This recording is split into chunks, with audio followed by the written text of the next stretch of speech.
देश के पहले chief of defence staff general Bipin Rawat का साल 2021 8 दिसंबर को तमिलनाडु के कुन्नूर के पास एक हेलीकॉप्टर दुर्घटना में निधन हो गया था। जनरल बिपिन रावत के साथ उनकी पत्नी मधुलिका और भारतीय सेना के 11 और अफसरों की भी इस भीषण हेलीकॉप्टर क्रैश में मौत हो गई थी। देश के पहले सीडीएस के तौर पर सीमाओं की सुरक्षा के लिए जनरल बिपिन रावत द्वारा लिए गए साहसी फैसलों और सशस्त्र बलों के मनोबल को हमेशा ऊंचा रखने में उनके द्वारा दिए गए योगदान को देश हमेशा याद रखेगा। लेकिन ये भी याद रखा जाएगा कि उनका सपना था कि उनके गांव तक मोटर मार्ग बने अधूरा ही रह गया। इस पर सामाजिक कार्यकर्ता चौधरी हरपाल सिंह राणा उनके निधन के बाद से ही कर रहे हैं। उन्होंने सरकारों को कई पत्र लिखे, उनके गांव तक तिरंगा यात्राएं की। राणा को लगा कि शायद उन्हें लगा कि डबल इंजन की सरकार जनरल बिपिन रावत का तो सम्मान रखेगी, पर उन्हें अभी तक निराशा ही हाथ लगी। अभी तक सड़क कटान के काम में राणा को कामयाबी तो मिली, लेकिन अभी तक सड़क का डामरीकरण के लिए बजट नहीं मिला है। आइए सुनते हैं हरपाल राणा इस पर क्या कहते हैं। देश के प्रथम सीडीएस जनरल बिपिन रावत जी का उनकी पत्नी सहित और सेना के उच्च अधिकारियों के साथ 8 दिसंबर 2021 को हेलीकॉप्टर दुर्घटना में मृत्यु हुई थी। जनरल बिपिन रावत की दिली इच्छा थी कि मैं अपने गांव में गाड़ी में बैठ के जाऊं। जब भी देहरादून आते थे तो वहां की सरकारों से पिछले कई वर्षों से ध्यान से पहले वो ये निवेदन कर रहे थे कि मेरे गांव में सड़क बना दी जाए, लेकिन उनके जीते जी सड़क नहीं बन पाई।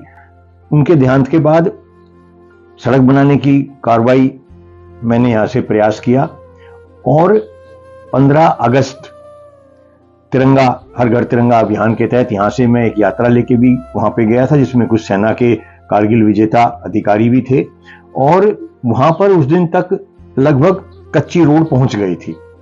लेकिन 15 अगस्त 22 से लेकर अब तक, उसके बाद मैं उनके जन्मदिन पर भी वहां गया, अभी तक वहां पर सिर्फ कच्ची रोड ही पहुंची है, तारकोल की रोड नहीं पहुंची है। बहुत पत्राचार का जवाब आया है, उसमें कह रहे हैं अभी जो आखिरी वो है कि बजट नहीं दिया गया है। इतने बड़े सेना के अधिकारी जिनके गांव में अभी तक सड़क नहीं है, भारत सरकार ये दावा करती है कि हमने सभी गांव में सड़क पहुंचा दी है।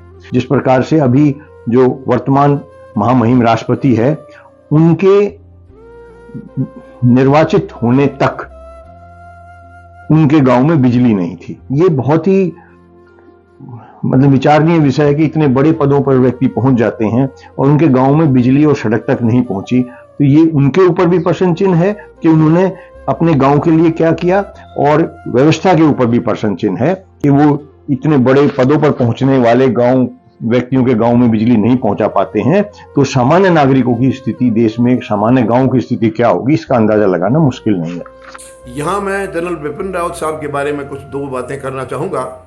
आप सब जानते हैं हरपाल सिंह राणा जी किसी परिचय के मोहताज नहीं हैं, कादीपुर गांव के रहने वाले हैं और महापुरुषों के बारे में, महान शहीदों के बारे में हर जगह उनके कार्यक्रम करते हैं। यानी उनकी हर कोशिश होती है कि उन्हें कोई भूले ना, देशवासी उन्हें भूले नहीं या सरकारें उन्हें भूले नहीं।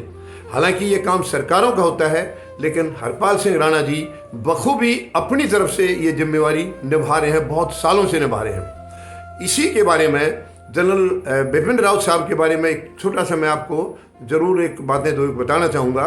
उनके गांव में सड़क नहीं है, यानी जो मेन रास्ता है सड़क का, वहाँ से करीब 1-1.5 किलोमीटर दूर उनका गांव है, वहाँ तक पक्की सड़क नहीं है। यानी कि जो देश के सर्वोच्च सेनाओं के पद पर रहे हैं, उनके गांव तक सड़क नहीं है। और हरपाल सिंह राणा जी ने ये मुहिम बखूबी उठाई थी। उसी वक्त ये वहाँ जाकर के अधिकारियों से मिले थे, सबसे मिलकर के इसके बारे में कहा था कि ये सड़क बननी चाहिए। तो इनकी कोशिश थी कि कम से कम उनकी पहली पुण्यतिथि तक तो हो जाए।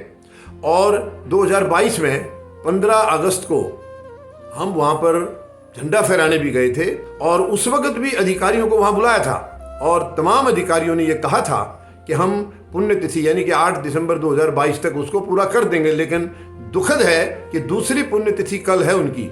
हाँ, इस दौरान में रोड़ी तो उन्होंने डाल दी है, लेकिन तारकोल की सड़क अब तक नहीं बन पाई है। ये सरकार से मांग करता हूं कि जल्द से जल्द उनके गांव में जो कच्ची सड़क पहुंची है उसके ऊपर तारकोल बिछाया जाए, जिससे कि उनकी जो इच्छा थी वो पूरी हो सके और देश में सरकार का दावा सच साबित हो सके कि हर एक गांव में सड़क पहुंच गई है। कि कृपया जनरल रावत के घर तक कम से कम ये उनका एक सपना था, वो जीते जी वहाँ गाड़ी में तो नहीं जा सके, मगर अब कम से कम उनके परिवार वाले या उनके बच्चे वो तो उस गांव तक सड़क में चले जाएं। जय हिंद। अपनी काबिलियत, समर्पण और देशभक्ति के जुनून के चलते वे स्वाभाविक रूप से बाद में भारतीय सेना के सबसे ऊंचे ओहदे तक पहुंचे। आर्मी प्रमुख बनने से पहले उन्होंने कई सैन्य विभागों में सेवा की, जहां उनके कई साहसी फैसलों की छाप आज भी बरकरार है। देश के पहले चीफ ऑफ डिफेंस स्टाफ के पद को भी जनरल बिपिन रावत ने एक गरिमा प्रदान की और CDS पद पर आने वाले सभी नए लोगों के लिए एक उदाहरण पेश किया। लेकिन आज तक उनके गांव में सड़क का न पहुंचना, ये भी सरकारों पर बड़ा सवाल है। प्राइम टाइम हिंदी से अर्जुन सिंह की रिपोर्ट। आज दुनिया भर में साइबर सुरक्षा लोगों के लिए बड़ी सरदर्दी बनती जा रही है। इस पर साइबर फोर्ट आपकी डिजिटल सुरक्षा को मजबूत बनाने के लिए एक प्लेटफॉर्म प्रदान करता है। यह आपको निःशुल्क परामर्श मिलेगा। सहायता के लिए आप www.cyberfort.com पर जा सकते हैं या अपनी समस्या को hello@cyberfort.com पर मेल कर सकते हैं।